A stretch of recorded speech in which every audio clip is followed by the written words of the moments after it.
Hello नमस्कार साथियों, स्वागत है आपके अपने यूट्यूब चैनल बीएसटीसी पाठशाला में। तो आज के इस वीडियो में बात करेंगे कि बीएसटीसी रिजल्ट जो है आपका वो कल डिक्लेयर 8 बजे कर दिया गया था, लगभग 8 साढ़े 8 बजे, ठीक है। और उसके बाद में जैसे छात्रों के नंबर आए तो काफ़ी छात्रों के नंबर है जो 400 प्लस बताए जा रहे हैं, ठीक है। तो मैं आपको बता दूं कि क्या रहेगी जो जो हमारा बीएसटीसी 2024 का एग्ज़ाम है उसकी कट ऑफ क्या रहेगी और कितने नंबर वालों को मिलेगा कॉलेज, और काउंसलिंग कितने नंबर वाले करेंगे जो करवाएंगे, ठीक है। तो मैं आपको बता दूं कि इस बार जो लड़कों के मुकाबले लड़कियों ने एग्ज़ाम है जो डीएलएड का, जो बीएसटीसी का, वो ज़्यादा दिया था, ठीक है। तो लड़कियों में भी इस बार कंपटीशन रहने वाला है, ठीक है। तो अब मैं आपको सबसे पहले एक पेपर की कटिंग दिखा देता हूँ, आज सुबह की है, ठीक है। तो क्या उसमें जो डीएलएड से जुड़ी न्यूज़ छपी है, ठीक है। तो प्री डीएलएड में जोधपुर के छगनलाल 93% से स्टेट टॉपर, आरक्षण बढ़ने का असर, 54.52% छात्राओं ने दिया एग्जाम। तो जो 50% आपका जो आरक्षण हुआ है उसके कारण इस बार जो छात्राएं हैं वो डीएलएड में ज़्यादा जो है वो रुचि ले रही है और उन्होंने बीएसटीसी कोर्स करना चुन लिया, ठीक है। तो इस बार 54.52% जो है छात्रों ने क्या दिया, एग्ज़ाम दिया। और जो है लड़के हैं वो इस बार लड़कियों के मुकाबले कम एग्ज़ाम दिया, ठीक है। तो जोधपुर, अलवर, अजमेर के अभ्यर्थी टॉपर। तो जोधपुर से टॉपर है, अलवर से टॉपर है 2 नंबर, और अजमेर से तीसरा टॉपर है, ठीक है। तो अब मैं बता दूं आपको कि छात्रों की संख्या छात्रों से 9.5% ज़्यादा रही, ठीक है। तो छात्रों ने एग्ज़ाम, जो लड़कियों ने एग्ज़ाम है लड़कों के मुकाबले ज़्यादा दिया था, ठीक है। परिणाम जल्द आने से 4 वर्षीय बीएड पर आएगा असर।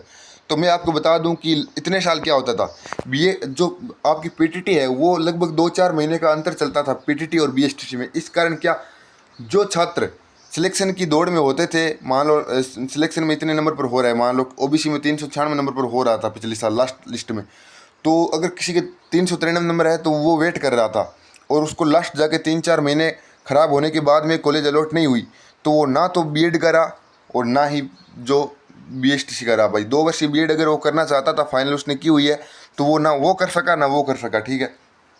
तो इस बार क्या है, इस बार लगभग ये साथ में ही चल रहे हैं। तो अब है, आगे बात कर लेते हैं कि एक सेकेंड, हाँ। वर्धमान महावीर खुला विश्वविद्यालय कोटा ने प्री डीएलएड परीक्षा का रिजल्ट बुधवार को जारी कर दिया। रिजल्ट में जोधपुर सेंटर का छात्र छगनलाल प्रजापति 600 में से 558 अंक यानी 93% लाकर स्टेट टॉपर। इस साल प्री डीएलएड का रिजल्ट एक पखवाड़े में जारी कर दिया गया। इसका असर 4 वर्षीय बीएड कॉलेजों की काउंसलिंग पढ़ने की संभावना है। इस साल करीब 30 से 35% सीटें खाली रह सकती है। सरकार की ओर से लेवल 1 में महिला आरक्षण बढ़ाने का असर दिखा, ठीक है। परीक्षा में 54.52% छात्राएं हुई शामिल, ठीक है। तो ये तो सारी मैंने न्यूज़ आपको बता दी, ठीक है। तो हाल ही में सरकार के शिक्षक भर्ती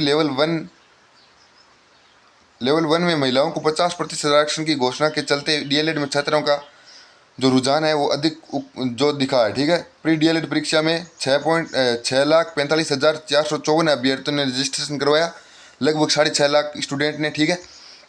तो इसमें कुल 3,51,886 महिला है, लगभग 3-3.5 लाख तो आपकी महिला है, 3.5 लाख से ज़्यादा, तो ठीक है 54.52%। और लड़के कितने हैं, 2,93,000 जो है 552 जो कुल अभ्यर्थियों जो लड़के हैं, ठीक है।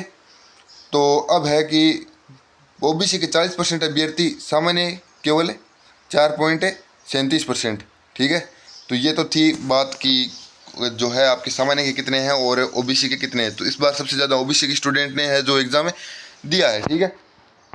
और क्या है, वीएमओ ने प्री डीएलएड का परीक्षा परिणाम 16 दिन में जारी कर दिया है। प्री डीएलएड में हिंदी माध्यम में पेपर अलावा लाखों रुपए की बचत हुई, पेपर छपवाने से लाखों रुपए की बचत हुई, ठीक है। परीक्षा में कई बार नवाचार किए गए थे, ठीक है। तो ये तो टॉपर वाली कुछ बात थी। और डीएलएड के पखवाड़े में रिजल्ट घोषित, और पीटीटी में 4 वर्षीय बीएड कोर्स में 30-35% सीटें खाली रह सकती। एक तरफ हमारी पीटीटी है उसमें तो कितनी सीटें खाली रह रही है, और एक तरफ जो डीएलएड है इस बार 400 का आंकड़ा आपने छू लिया है, ठीक है। तो अब डीएलएड में भैया बहुत कंपटीशन, प्री डीएलएड है जो उसमें बहुत कंपटीशन है। और लड़कों सही तरीके से देखो ना, तो लड़कों के लिए अब ऐसा मान के चलो ज़्यादा कुछ ही नहीं रखा है जो डीएलएड है। हाँ, अगर आपके अच्छे नंबर बन रहे हैं, आपने अच्छी रैंक हासिल की है, तो कर सकते हो डीएलएड, वो आपकी मर्ज़ी है। पर मैं तो बीएड को ही वरीयता देता हूँ, ठीक है। क्योंकि उसमें आप सेकेंड ग्रेड की भी तैयारी कर सकते हो, थर्ड ग्रेड तो है ही है। और अगर आपने बीएड कर रखी है और आप अगर एमए कर लेते हो तो आपको क्या एमए एमएससी कर लेते हो तो आप फर्स्ट ग्रेड की भी कर सकते हो, ठीक है। उसमें काफ़ी ऑप्शन होते हैं, जबकि इसमें सिर्फ थर्ड ग्रेड की ही आपके जो ऑप्शन आपका होता है, ठीक है। तो ठीक है, वो तो अलग बात है, अपनी अपनी जो माइंड की बात है कि क्या कौन क्या करना चाहता है, ठीक है। अब कट ऑफ क्या रहेगी, ठीक है। कट ऑफ पर बात कर लेते हैं, कितने नंबर वालों को मिलेगा कॉलेज, ठीक है। तो लगभग मैंने काफ़ी चैनलों के माध्यम से, काफ़ी चैनलों पर मैंने देखा कि क्या कौन कितना बता रहा है, क्या आंकड़ा बता रहा है, उसके हिसाब से मैंने एक कट ऑफ तैयार की है जो लगभग कट ऑफ संभावित है, ठीक है। मैं 100% गारंटी नहीं ले रहा कि यही कट ऑफ आपकी रहने वाली है। 5-10 नंबर ऊपर नीचे हो सकता है, ठीक है। नीचे भी रह सकती है, ऊपर भी रह सकती है 5-10 नंबर, ठीक है, लेकिन रहेगी लगभग इसी के आसपास कट ऑफ आपकी। तो जनरल में आपको मैं बता दूं, 430 जिन छात्र जो लड़कों के या लड़कियों के जिन भी छात्र छात्राओं के नंबर बन रहे हैं, वो अपने आप को एक बार सेफ मान के चल सकते हो, आपको फर्स्ट लिस्ट में कॉलेज अलॉट होने की पूरी पूरी संभावना है। और फीमेल की बात करूं तो 410, ठीक है, इनके आसपास आपको कॉलेज मिलने के पूरे पूरे चांस है। ओबीसी में 420 और ओबीसी महिला में 400, लगभग 400 के आसपास, ठीक है। ईडब्ल्यूएस की बात करें तो 415 के आसपास आपकी कट ऑफ जो है रहने वाली है। 5-10 नंबर ऊपर नीचे, 5 नंबर ऊपर नीचे हो सकते हैं, ठीक है। और महिलाओं की बात करें तो 395 के आसपास, कितनी 395 के आसपास आपकी कट ऑफ जो ईडब्ल्यूएस की रह सकती है, ठीक है। अब एससी की बात करें तो 408 प्लस। तो ऐसे में जिन छात्र छात्राओं के 400 प्लस नंबर है ना, वो ऐसा मान के चलो आपको किसी न किसी लिस्ट में तो कॉलेज अलॉट हो ही जाएगा। और वैसे कट ऑफ 408 है पुरुष वर्ग की, ठीक है। और महिला वर्ग की कितनी है, 390। और एसटी की बात करूँ तो लगभग 395। तो आप ऐसा मान के चलो 390 के आसपास पुरुष है उनके सिलेक्शन हो जाएगा, ठीक है। और 380 महिलाओं के हो जाएगा। अगर टीएसपी एरिया से एसटी में है तो उनका 380-85 पर भी सिलेक्शन होने की पूरी पूरी संभावना है, ठीक है।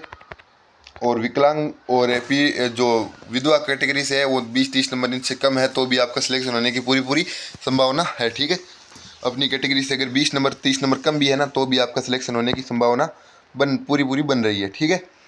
तो ये तो बात थी कि इतने नंबर पर आपका क्या हो जाएगा, सिलेक्शन श्योर हो जाएगा, ठीक है। अब बात कर लेते हैं, एक सेकेंड, हाँ, अब बात कर लेते हैं कि कितने नंबर वाले काउंसलिंग करवाए, ठीक है। तो मैं आपको बता दूं कि जिन छात्रों के ओबीसी, ठीक है, और जनरल, ठीक है, ओबीसी और जनरल में 400 प्लस छात्र है ना, वो काउंसलिंग करवा ले, अवश्य काउंसलिंग करवा ले। कम वाले भी करा सकते हैं, कोई इसमें ऐसा नहीं है कि आप काउंसलिंग नहीं करवा सकते, ठीक है, करवा लेना आप। और महिला है इन दोनों वर्ग में तो आप 380 प्लस है तो आप काउंसलिंग ज़रूर ज़रूर करवा लें, ठीक है। काउंसलिंग में 3000 रुपये लगते हैं, वो आपके रिफ़ंड हो जाएंगे। टाइम तो लगता है, कभी कभी अटक भी जाते हैं, लेकिन आप काउंसलिंग करवा लेना, ठीक है। लगभग 12 महीनों का समय लेता है, रिफ़ंड तो आ ही जाता है, ठीक है। 100 रुपये कट के आपके 2900 रुपये आपके खाते में वापस आ जाएंगे। तो आप काउंसलिंग करवा सकते हैं। और मैं अगर अब ईडब्ल्यूएस एमबीसी की बात करूँ तो 390 प्लस छात्र है, 390 प्लस छात्र है, 380 महिला, 390 तो क्या जो लड़के हैं और 380 महिला है, वो अपने क्या करा ले, काउंसलिंग ज़रूर ज़रूर करवा ले, ठीक है। और एसटी एससी की बात करें तो 360 प्लस कोई भी अभ्यर्थी है तो वो काउंसलिंग में ज़रूर ज़रूर भाग ले, ठीक है। कॉलेज अलॉट होगा तो अच्छा है, नहीं होगा तो आपके पैसे तो वापस आ ही जाएंगे। ये तो मैंने मोटा मोटा आंकड़ा बता दिया आपको कि इतना तक आप करवा सकते हो, ओके। तो अब बात कर लेते हैं कि कितने नंबर पर आपको कॉलेज मिलेगा, ठीक है, कितने नंबर पर आपको कॉलेज मिलेगा। तो मैंने आपको जो है कट ऑफ जो बता दिया है, उसके आसपास अगर आपके नंबर बन रहे हैं तो आपको कॉलेज मिलने की पूरी पूरी संभावना है, ठीक है। बाकी आपका कोई अन्य डाउट है तो आप बता दीजिए कमेंट बॉक्स में, पूरी कोशिश करूँगा बताने की, ठीक है। बाकी मिलते हैं किसी नेक्स्ट वीडियो में, ओके। वीडियो वॉच करने के लिए आपका धन्यवाद।